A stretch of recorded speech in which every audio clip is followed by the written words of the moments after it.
قیامت کے دن ایک شخص کو کھڑا کیا جائے گا جس نے 500 سال جنگل میں بیٹھ کے اللہ کی عبادت کی، اور صبح قیامت رب کریم فرمائے گا فرشتوں اسے میرے کرم سے جنت میں لے جاؤ۔ کہنے لگا اللہ میں نے تو زندگی کی کوئی خوشی نبھائی نہیں، دنیا داری کا کوئی ذائقہ میں نے چکھا ہی نہیں، اور ابھی بھی فضل سے ہی جنت۔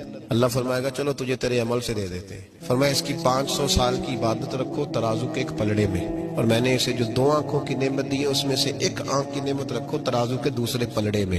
اب تولو کہ میری 1 نعمت کا بھی شکر ادا کیا کہ نہیں کیا۔ اب جب وہ 2 نعمتیں تلنے لگی تو 500 سال کی عبادت ایک طرف رہ گئی، 2 آنکھوں نہیں 1 آنکھ کی نعمت کا اجر ایک طرف رہ گیا۔ تو رب کریم نے فرمایا 500 سال میں تو میری 1 نعمت کا شکر ادا نہیں کر سکا، تو عبادت تو آگے کی بات تھی، پکڑو اب اس کو اور میرے عدل سے جہنم میں داخل کر دو۔ اٹھاؤ تو رو پڑا، کہنے لگا خدایا معاف کر دے، تو مجھے اپنے فضل سے جنت عطا فرما۔ اسی لیے تو میاں صاحب نے کہا تھا عدل کرے تے تھر تھر کمبن اٹھیاں شاناں۔